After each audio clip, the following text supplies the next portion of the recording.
Hello, everybody. I was having some trouble with that tonight. Hi guys, I'm Lady Falana, CEO and founder of Endure Entertainment. When you think of clean entertainment, think of Endure Entertainment. When you think of Endure Entertainment, think of clean entertainment.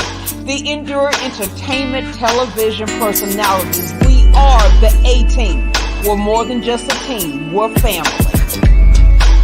Look at all of the different syndicated podcast directories we are on. Go ahead and download those apps so you don't miss our shows on the go.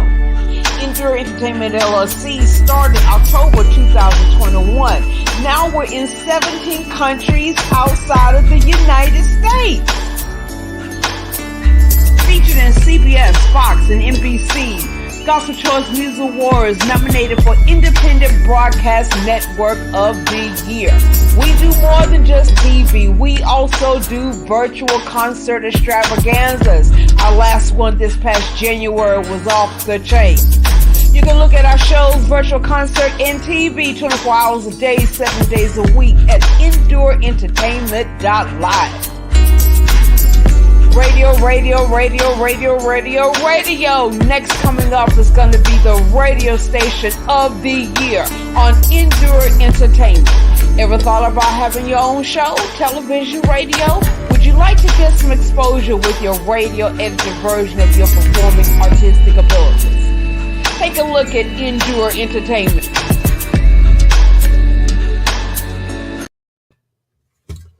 Hey, everybody, and sorry, my face is cutting me off right there. I don't know how that happened. Only me. How does that even happen? I don't know what I'm doing half the time. That's part of the problem. There we go.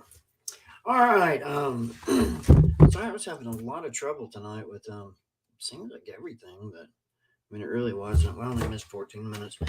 All right, so hello. Let's get into it. I hope everybody's having a good week.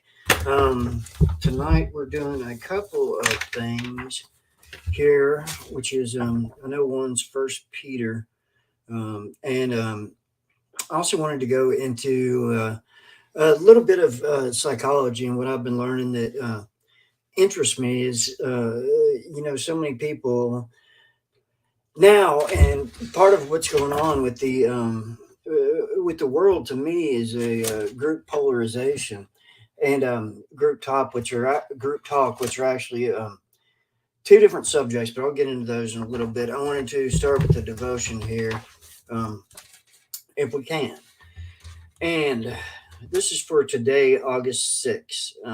So I did open up this one and look for August 6th. I just wanted to see what it said because of the day that I was having. And it says, Dear Jesus, thank you that I am safe, secure, and complete in you.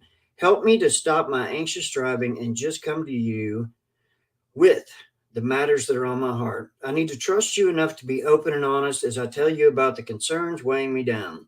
I can give all my worries and cares to you, for you care about me. You're taking care of me. I find the rest of it in the shelter of your presence. Whenever I wander away and leave you out of my life, I no longer feel complete. The restlessness I experience in these times is actually a gift from you, reminding me to return to my first love. I need to make you central in my thoughts and feelings, my plans and my actions. When you are the center of my life, I'm able to live meaningfully and according to your will. You've set my feet on a pathway to heaven, and you are my constant companion. When I encounter trouble as I journey with you, I love to hear your words of reassurance. Take heart, I overcame the world. All right. Oh, Lord, in your presence, I'm indeed safe. In your victorious name, amen. And that takes from Peter 5:7, NLT, Psalm 31:20, Revelation 2:4, and John 16:33. So that one, I'm not quite used to that book yet, so it's brand new to me. But going into that, I wanted to really talk about what sober-minded means to most people, because it seems like it's the more I get into it, it seems like it's really misunderstood. I guess I could say which gets it really, I'd say, confused and conflicted. Is that a good word? Can I use that one for this one? All right. And with that, sorry, I got to get a change of atmosphere here. That's better. And with that, I mean, a sober mind just doesn't mean you're drunk. I mean, you're sorry, clean of substances. What we're getting down to is your mind clear. The devil can make you drunk, but are you really, really sober minded? And I had a better way I wanted to look into this, which I will in just a second. I really think of this when I think of the people in group therapy. And as you all know, I'm studying for my psychology master's now. And it's important to me to get a better understanding of how everything works right now in this world and kind of this mess we're living in. Um, it's complicated. I got to watch what I say here sometimes. Um, sometimes, and that's just the way it goes. All right. So what I was going to do, and here it is. I wanted to start this with 1 Peter 5:8. Be alert and of sober mind. Your enemy, the devil, prowls around like a roaring lion, looking for someone to devour. Be alert and be of sober mind. Your enemy, the devil, prowls around like a roaring lion, looking for someone to devour. Be alert, sober minded, and alert. That's the strangest way I've ever seen that reading. I don't remember it repeating itself, but hey, that's okay. We can hear it twice. Good enough.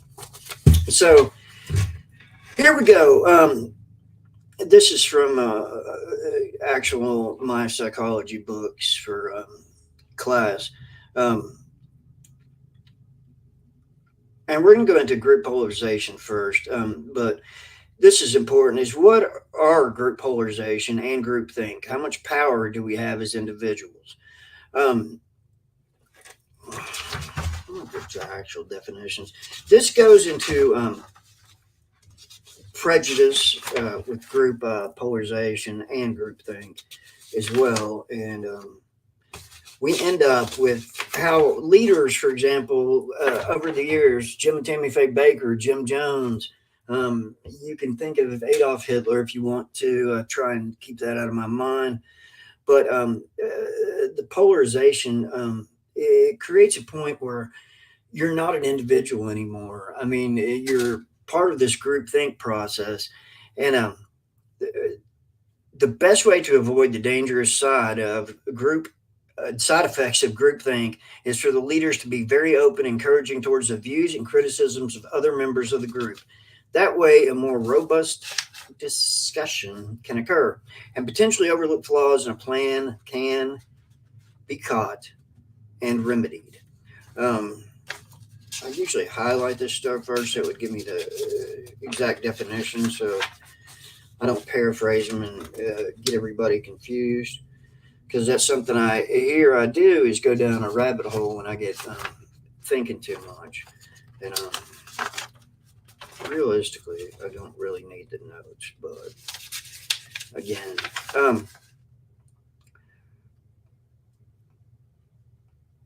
okay. Group polarization works this way, and right now is a perfect time to say this. Okay, this is when it comes to political polarization, which basically that just means loathing across party lines. That means, if you don't know what loathing is, it's hatred, you despise it, or something like that. And we see a lot of that right now because there's so much stuff that's not factual, and nobody's going into like actually looking at facts. Instead, what they're going into is saying, well, whatever Trump says is right, whatever the group's saying is right, because that's where you get stuck in the group think. And it gets everybody, like it's like-minded. Group think is, hey, whatever Trump's saying, that's what I'm going to agree with, and Trump's fans, so on and so on. Like, let's be realistic about this. People have been hurt since January 6th over this man's claims of the election being stolen. which it clearly wasn't even in the, people just took time to study anything. Even if you looked at where he's talking about the Electoral College votes would not make up for what the popular vote would override right there. I mean, not by popular vote, but Biden would still have more Electoral College votes. And the election was in no way stolen. There's been no proof shown, and so on and so on. And that's why he's in court right now. I know that I got an email today from the Trump PAC, and it was begging for donations to help him fight in a lawsuit against CNN. And to me, I honestly find that stuff a little bit offensive and bothersome. If a man is this wealthy and he's so much believes in himself, he put his own money up, and instead of saying, "Hey, I know you make $12 an hour, but send me whatever else," it's like he's asking for tithings, and it's so screwed up, and it's making everybody really in a group of this works the same way as prejudice or discrimination. I mean, if you're on the left, you're a bad guy. To the right, if you're on the right, the left is all bad people. And it all goes without really any type of study involved in any kind of political science whatsoever. I mean, this is just people regurgitating rhetoric they hear on TV or they see on Facebook.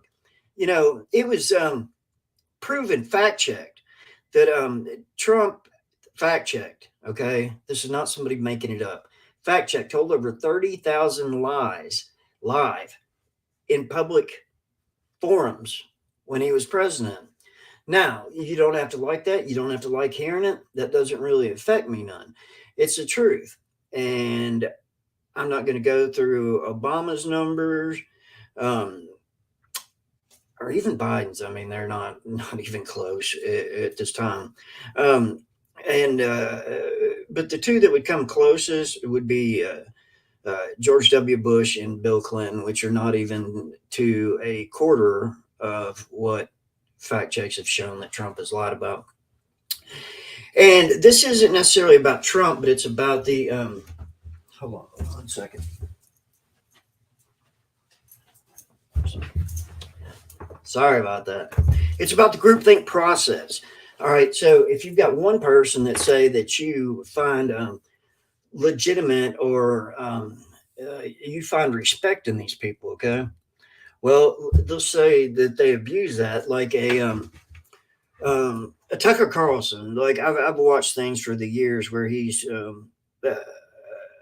definitely changed his opinion, and it just doesn't. It never adds up. Tucker Carlson was a failure trying to get in the CIA. He did not pass the test. He worked for a magazine that you would very much could correlate with National Enquirer back from the 80s and 90s and so on. And he's a failure. Then he got his forum on Fox News, which is very heavily biased. I mean, Rupert Murdoch, who owns it, is now pulling the strings from Trump because it's getting Fox in trouble and less viewers. And here's Rupert Murdoch's bottom line is he's not even American. All he cares about is the tax structure. And I kind of get it. I mean, that's where they say business is business, right? All right. So I can't go over that part.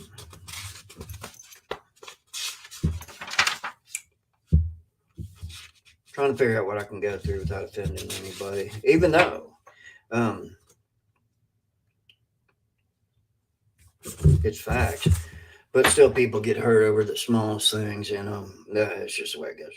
All right, so here's what group polarization can feed. It can feed extremism and even suicide terrorism.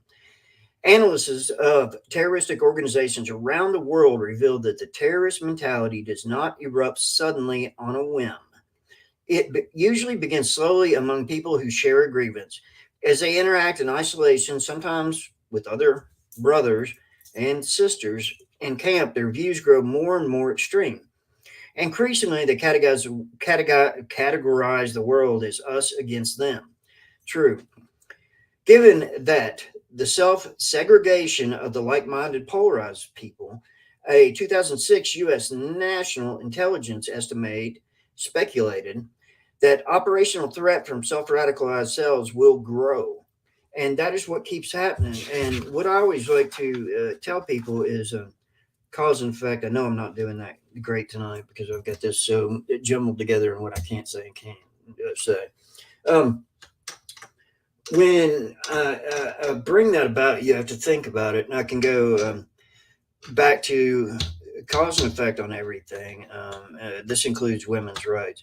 But let's go back to the Tulsa Race Massacre of 1921. That was a reemergence of the Klan that got a bunch of people like-minded in that group, which became polarized and became groupthink as well. So they didn't know what was right and wrong because they were so mind warped that they were just going by whatever was told to them. I mean, that's as simple as I can possibly put it. So does that make it right or wrong? To me, I like to be an individual, and I have noticed strictly. Look, I'm 46 years old. I don't have to speak like a child anymore that'll get in trouble for it. So what happened to make this reemerge in recent years? I just gave you a cause and effect. Estimated once at 30 people were killed in the Tulsa Race Massacre, and then it's estimated at 300. Nobody knows because some bodies went in the river, some were in mass graves. It's still not been figured out to this day. I know that there's new excavation ordered. But what started this was based on a lie that somebody made up. And, well, not somebody, a lady made up and basically false accused a young man of doing something that he didn't do, and they were looking forward to a lynching. Is that groupthink and that group polarization kept going. That's all they were interested in, is basically taking the law into their own hands on this kid that didn't do anything, which, by the way, they never found him, they never caught him, and he got away and disappeared. But that's after a whole community in a 100,000-mile city, about a 10,000 unit community was destroyed.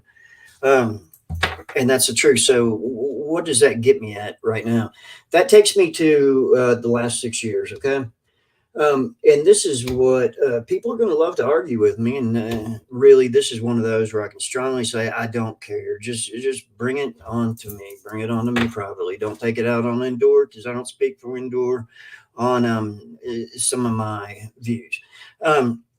With the last 6 years, I could remember a specific, and when I say get down to root cause and effect, I can remember specifically when Trump refused to denounce the Proud Boys, which are just an offshoot of the Klan. I mean, all he had to do is say, I don't agree with them. My people, you shouldn't agree with them. You shouldn't go with their stupid far right wing mentality nonsense. I mean, conspiracy theories left and right. Instead of, I believe correctly that Trump said, there's good people. That's enough to add, but there's good people. One of them did something wrong, but they're good people. Not if everybody's like-minded. That's where that excuse doesn't hold water at all. Now let's get up to, I barely want to touch on this one, but the Roe versus Wade thing. I'm not going to say my opinions on abortion. I think it's very, very disgusting that some people use it as birth control. I can't say that. But what that did is the overturning of it, they also made it very vague and very blurry in what exactly was going to change. To me, I'd said in talking with my sister and a few other people that this is going to open up the floodgates, and it absolutely has opened floodgates. I mean, now there's, I think it was Walgreens or CVS and these different places that are kind of all making up their own laws, because as broad as they made that, you've got trigger states, which I don't know if anybody understands what that is. But then you've also got other states like Kansas, who basically they don't have to overturn it if they don't want to, which is fine and dandy again. But what you weren't thinking in this is the inherent evil that can come from cheering on history and repeating history. and it gets really bad. Now, instead of going into this too far, what I will tell you is that it's getting to a point where uh, people that have molested people, even incest, it could get as bad. Some of these guys, one in Texas, one in Florida, is suing for back child support and for child custody. And there's another one in Texas, but hopefully that goes nowhere. But to the bigger picture, and it's going to keep growing. That's what happens when you open those floodgates, and then of course, then we've got flooding in Kentucky. That's God bless them, man. I think the totals were up to somewhere around 40 today. I know they found 3 or 4 more bodies in a river up there, and since I am from Kentucky, I could explain that all, but that would take a whole other episode. In the mentality of the hills, and people are just not wanting to leave there because of looting in other parts of Kentucky. There are people running to Hazard, Perry County, Jackson, um, many others, just to go up there and loot. And it's a crazy situation. But there's also on the good side, Jesus has called people in there to bring water, cleaning supplies, help these people clean up what they can salvage. But this is going to take a long time to clean this one up. And it's just, unpredicted national disasters that we don't prepare for, because everybody always, we all think that, me included. No, it's never going to be me. Well, I was wrong. It was me. Just last year, not even a year ago today, I did die and was sent home to die. It's never going to happen to me. Yeah, when it's right in your face, that's kind of, that's the harsh reality you have to understand. So, instead of going to any more into that, what I was going to say is there's certain medicines that people need to basically stay alive. There's autoimmune issues, kidney issues, epilepsy, and even migraines. That there's certain medications that they're trying to ban now that would treat all these, and there's even MS drugs and so on and so on. So there's somebody's of childbearing age. Basically, again, another broad written law that they can't have these medications. I don't know how that's going to work out. I don't think it's going to pass. But that's, when you get that going like that, that's what happens. Is it creates a snowball effect where it's rolling down the hill, and it's just getting worse. You know, such a mess. Hold on.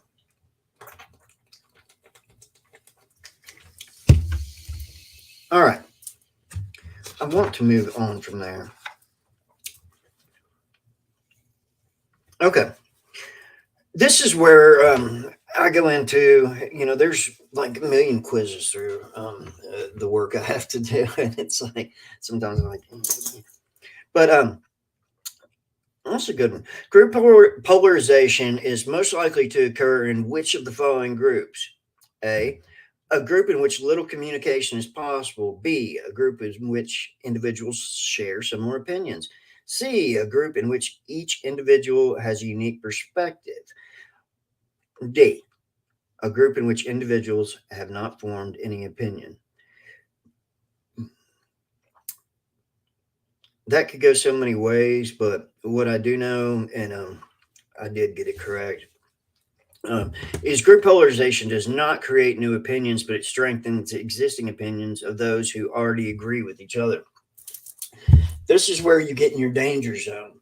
When you got a bunch of people who are like-minded and the polarization kicks in, I mean, you're talking like the super church. Wow, Jim and Tammy Faye Baker. I mean, it's not a victimless crime. They robbed millions of people. And let's go straight back into who I like to talk about anyway, because it fascinates me how many people listen to this man. Jim Jones came along with his own views, top of the pyramid right there. And he believes, same as David Koresh did in Waco, that he's some kind of prophet. And that didn't work. I mean, it worked for them for a while. They had their own small little colonies. And it's disturbing, to say the least. If Jim Jones could get 900 people to drink that flavor aid laced with cyanide. And, it was telling them to drink the juice. And these people were doing it because they all believed they were going to the kingdom with Jim Jones. And no. But that's what I wish more and more understood. Even when you get on your political sides, left and right can be dangerous, because if you're following one person's ideologies and narcissism, as in Trump, and I don't know, and I'm not a doctor yet, but he throws off some signs to me. As everybody's just going to say this is me hating on Trump. It's not that, man. If you can sit there as a good Christian, and I had this happen to me, where a pastor said, you have to align yourself with who you can morally and ethically align yourself with. And he said his was Donald J. Trump. I was like, man, I'm out of this church. And that's what I did. I walked out.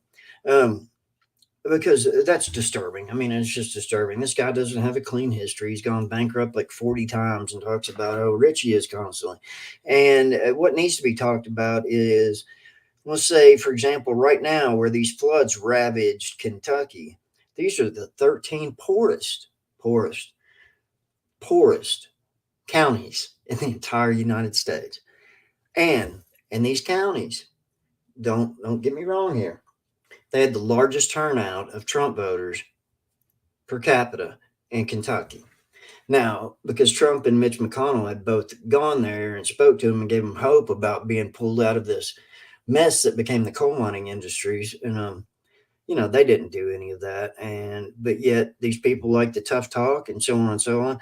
And I'll say people like Donald Trump are very charismatic, and that earns you points right there, period. When they think you're anti-government, against the system, anarchy, yeah, man, people dig that. That's why so many like different things than we tend to. But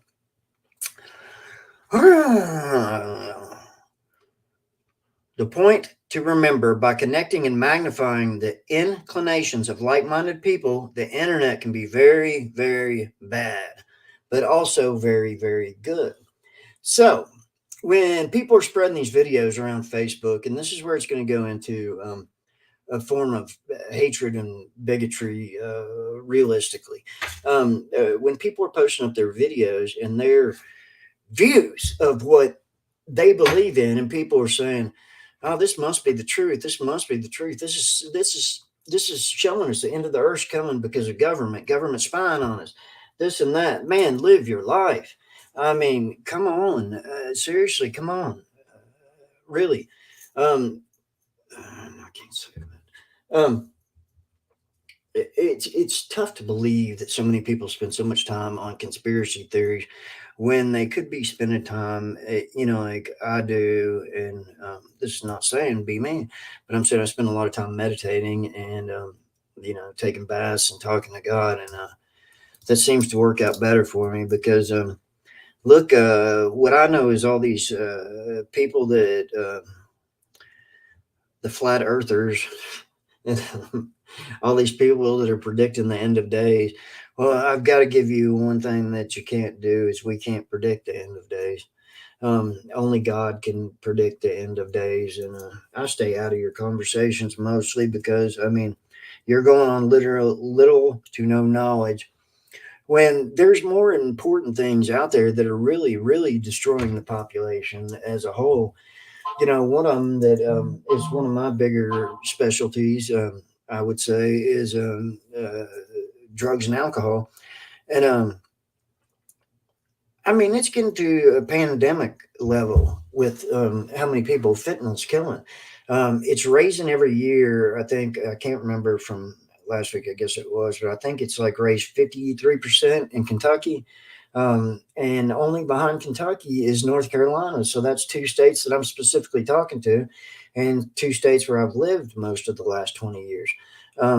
It's fascinating to me, but it's how very different counties can be in each place. North Carolina and Kentucky kind of mimic themselves in certain ways. Like, you've got a few cities, we've got Lexington and Louisville, People like to call Bowling Green a city. I don't know. That's up to you. I guess they just want to hang off St. Louis there. But the same in North Carolina. You've got Winston-Salem. You've got Charlotte. Maybe Raleigh, somewhat. But again, that's based on everybody's opinion. The rest of it, you have a lot of rural areas, a lot of very poor areas, and they don't concentrate on those. They're saying, where are the drugs coming from? And a lot of people are saying the Mexican border, and repeating that nonsense over and over again. That's not where the majority of the drugs are coming from. The fentanyl especially is coming from China and India. And a lot of it has been circumvented now to the East Coast because we put so much concentration on that border wall and things like that and think that's going to stop it. Man, that's no way. There's no way. It's very Greek mythology here. The Trojan horse. And there is no wall that can keep anybody out of it that's determined to break it. You can't. And that's just the truth. And really, it's also I can go into and say this is God's land. You're not supposed to set up your own borders, but that's not going to help any situation anytime soon. To me, I just find that as again polarization, and that's exactly what happened. And the Hispanics were getting blamed for everything that was going on when the Chinese and even the Indians were sitting over there, making more and getting away with it more. So, I mean, sometimes you create your own demons. And, I do believe in that. So, that's another damaging thing that can come from polarization. And, if you think about it realistically, like in any Muslims that I know are the most peaceful people in the world. They really are. So, but they get pigeonholed by one far right group that's, that's extreme Muslim, like extreme red state. I don't know a better term to call it. I mean, I know a better term, but I can't say it, so I'm not going to. If you think the Proud Boys represent the all of the Republican Party, that would be a failure on our part right there. And I very much mean that. And if you think these extremists, and if you think what, I'll get into that in a minute, but I mean, really, it's irresponsible for us to say, well, every Republican's bad because of this certain group of jerks out there that's making everybody look bad. They make the United States as a whole look bad. But that's where it gets hard. Because, I've not got the exact numbers, but I'm sure I could figure them out. Give me till next week on that one.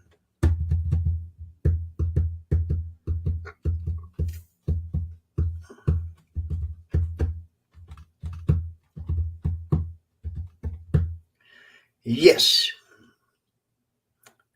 All right. In a recent study, the decision-making process leading to the ill-fated insurrection, they discovered that a soaring morale of the recently elected president and his advisors fostered undue confidence. And that is exactly what happened. And what nobody's thinking of is the families of those who got hurt and injured.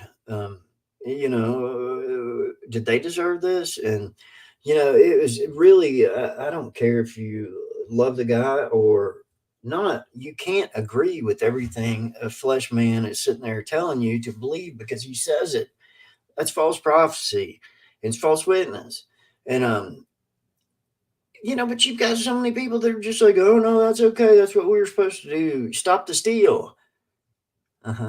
So you commit crimes to stop what you consider a crime. That makes a whole lot of no, it just don't make sense. And you can't say it does, but you also can't argue with somebody that's so stuck in that group mentality and mob mentality and polarization and groupthink. It doesn't even work that way. What does it take to change all this? What does it take to change a group as a whole? It's individualism. It's different ideas. It's brainstorming. It's not saying one person is completely right. I wish I had a whole bunch of marbles. You take one marble, it's red. All the rest of them are yellow.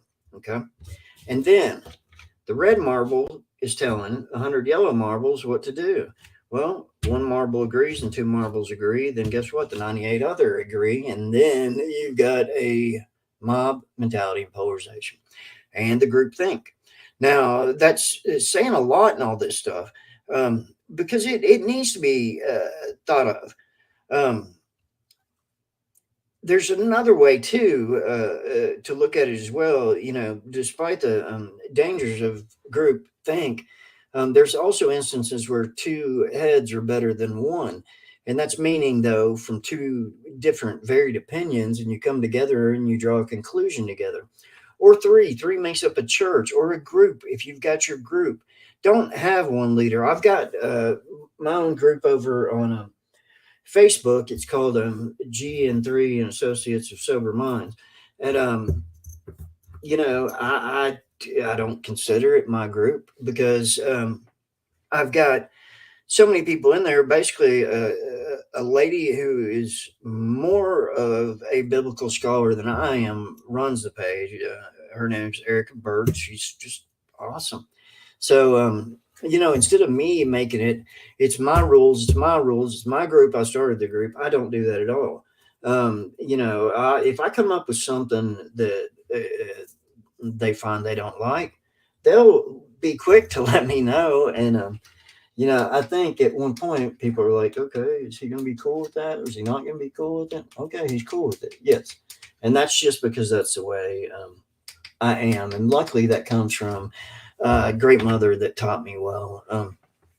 It's important, especially, that basically the girl who manages and really runs my group and is such a good she's a good handler for me is the best way I can put it. And but that helps. I come from a male perspective, and when she comes from a woman's perspective, I'm not one of those guys that says, I understand. I understand. When it comes to females' issues, I can understand sort of things that when it comes to mentalities, but every mentality, bodily things, no, I'm never going to understand it. I actually really, really find a huge amount of issue with those that decide that, especially, man, right now, let's face it for what it is. It's older white men making decisions for women all across the U.S. Now, this is taking us a step back in women's rights. And again, I'm not a conspiracy person, but I'm telling you, it's dangerous to mess with history. It really is, because you are doomed to repeat it. And I can go through a million examples. That's what actually I'm having to write a big paper on that right now with mob theory and repeating the history, the inherent dangers of it. I've gone everywhere from Tulsa to the civil rights movement to the sit-in in Greensboro, North Carolina, to Rodney King, the LA riots, and the list goes on and on and on and on. And then you've got the dangerous individualistic theories, but they almost have somebody who's with them. Even the guy who shot everybody in Vegas, he was driven by influence, internet influence. Let's go ahead and talk about Alex Jones and Sandy Hook. Of all the people that believed him, followed him, were screaming his innocence this week, and there's still a Save Alex Jones thing up. His lawyers accidentally sent 2 years of text messages to the attorneys that were prosecuting him, the attorneys that worked for the family of a young boy that was killed. And the look on Alex Jones' face when, the other attorney asked him if he knows what perjury is. And I mean, he kind of had this look on his face like, oh, but it's the truth. All of his text messages came out where he said he never mentioned Sandy Hook. And I don't know why he was saying that. But basically, if you don't know, he claimed that massacre at Sandy Hook with the school shooter was all made up and they were trauma actors. And he went on with this a lot for years. As a matter of fact, he got up till he was making $800,000 a day off his supporters. and doomsday people with all his products being sold. And you're talking like pills to extend your life when the craziness goes down. And it's all nonsensical. But if you're good enough and you're charismatic enough, you're going to have people believe you. So what's the inherent danger? It's false prophecy. What do you do about that? It's easy. You don't sit there and believe something just because somebody says it. This is a dangerous problem, especially when it comes to those that take advantage of it in the church. And there is plenty right now. It's ridiculous. You look at Hillsong, even recently, it has to get old to somebody besides me that, these people are claiming, do as I say, not as I do. And that's what it boils down to. And thieves, liars. But praise Jesus. And the way they do it, I know with my experience here in Kentucky, the way they say praise Jesus actually hits me kind of familiar from history studies, but it's praise Jesus, praise Jesus, praise Jesus. Yeah, I'm not even going to say what that takes me to, because really I don't think it deserves it. But there's commonalities in that are scary, and it scares me. I'm not a fan of Osteen. Very much don't care who is. But it's again, even when it came down to the flood victims around there, he closed his church. Why? I thought that was a place of God. Didn't he want to protect people? Nobody pays attention to that. They just talk about how good of a job he does on Sunday morning. And I just had this conversation with a friend of mine. I was a little bit speaking in riddles on that one, which I tend to do. But when you get that group mentality, and it almost turns into like a little mafia of its own. You can come in, but you can't get out. I know, like,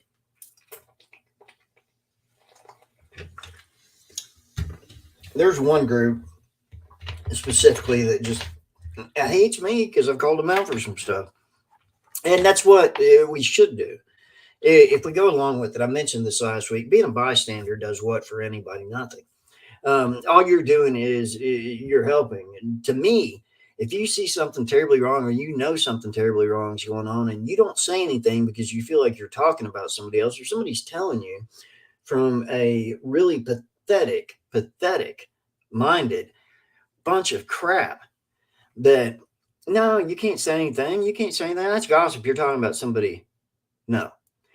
What you're doing is you're sitting back and you're enabling somebody to hurt somebody else. And that's the truth. Now, me, for example, I will quickly say something to somebody if I don't like it. I'll try and do it the soft way at first. And I'm not saying like I'm the big brute that's coming in there with the baseball bat. But I'm not scared to say, hey, this is what you did. I know you did it. Even if they're sitting there lying about it. And people don't expect you to do that. They don't expect you to be called out. If you ever notice when you're watching the news and so on, like I saw an interview with Donald Trump where he's sitting down there, and this was with CNN, and they show him a clip of an rally he was at where he was speaking, and and he was speaking some kind of nonsense. I don't even remember what it was. It doesn't matter. But I specifically remember he tells the lady, no, I didn't say that. And she's like, you just said it. It's right there on video. And he's like, no, I didn't say that. It's fake news. I got computers putting words in my mouth. Fake news. And it's like, oh my God, man, really? I mean, it's this disturbing part there is so many people believe that. And what you're doing is he's gotten it so polarized that you are not looking at another option. I mean, when I say you all, I mean, a lot on the right are, some are not. You got to think Dick Cheney was, so heavily right. His daughter is doing a fantastic job in prosecuting Trump, even though that's probably going to cost her her own seat. But she doesn't care. She's a right and wrong and believes in the Constitution. And that's just the way it goes.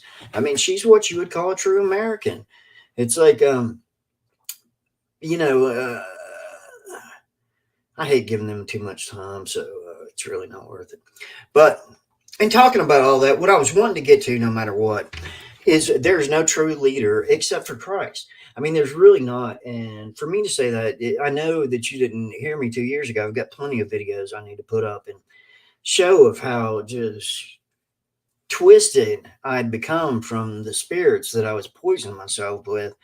And I get it. I've heard people say, well, you were just an alcoholic. No. And I was a child of God that did some very wrong things.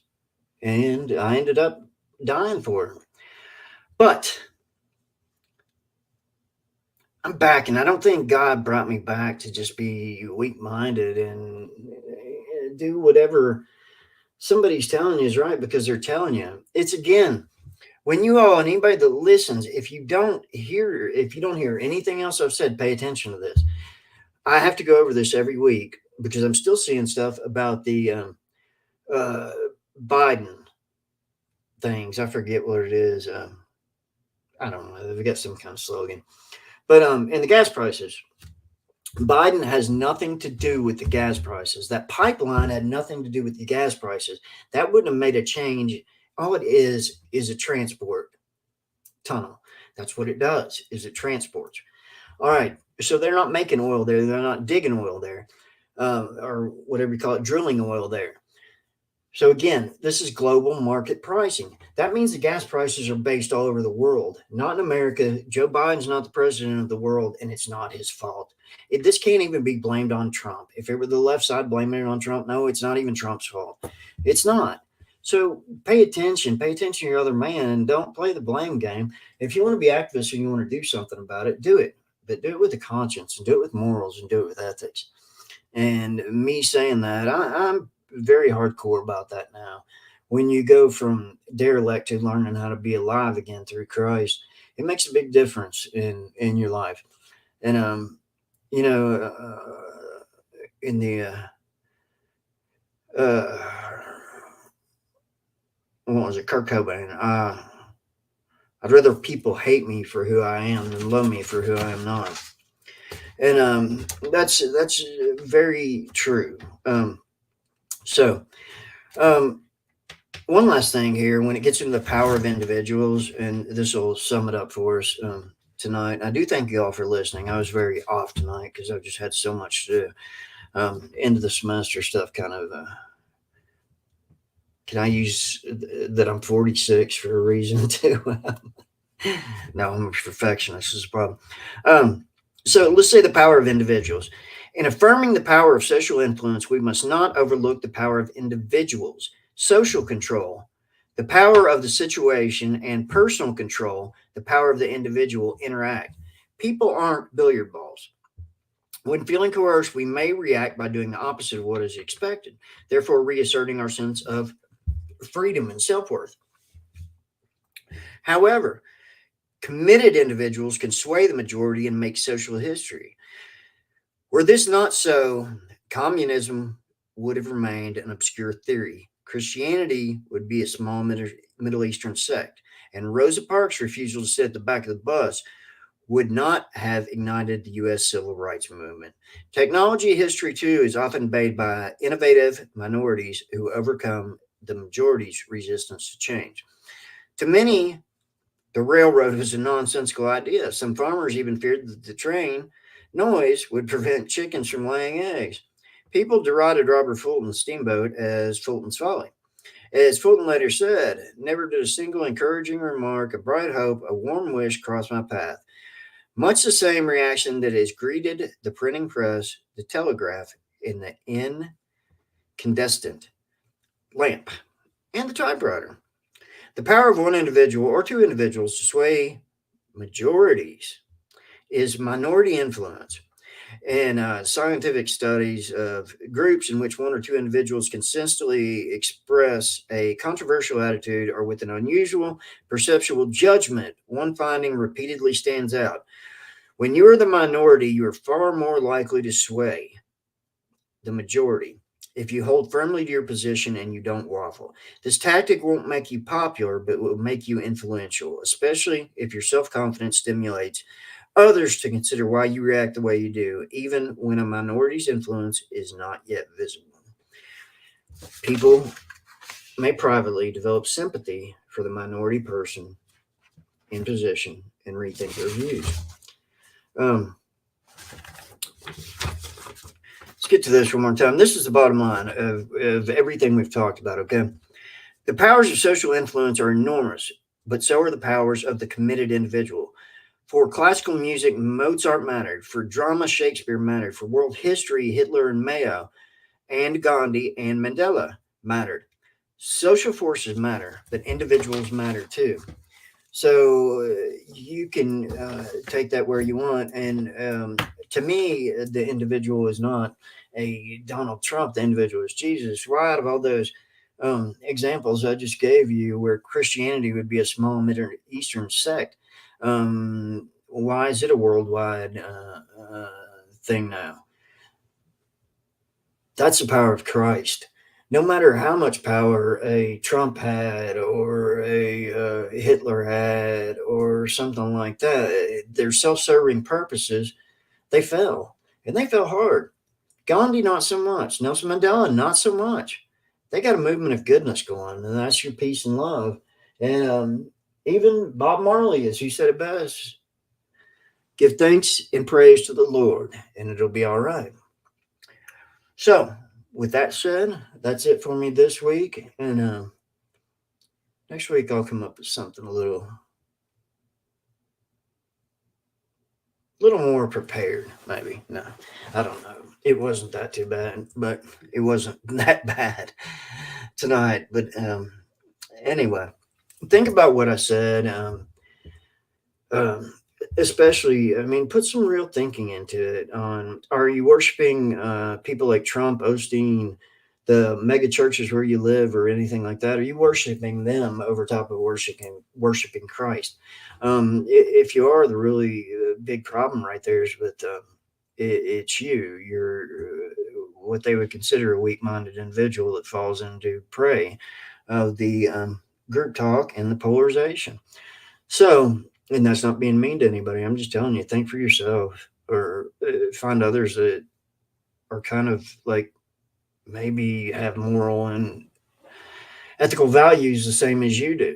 So with that said, I got to get off here, but I love you all. God bless and good night. Prayers for everybody in Kentucky with what's going on, and all the mass shootings that are going on, and just the chaos in general. It's really true. We need to find peace in this world. And I don't know the answer, but as once a doctor asked me, when he said he can't explain the way I was healing and stuff like that. And by the way, just 2 weeks ago now, again, I was looking through my doctor's notes the other day from my last CT scan. And, I went from last year having lesions all over the place in my liver. That's where they were saying I was going to have it was going to kill me. And it clearly shows my medical record, 0 lesions found. So, yeah, there's somebody that can do it. There's somebody who can figure it out. And I think maybe we need to give more thanks and praise to the Lord. Thank you much, and I'll talk to you all next week. And, have a good week. Let me see if I can lead y'all out here with one thing. There we go.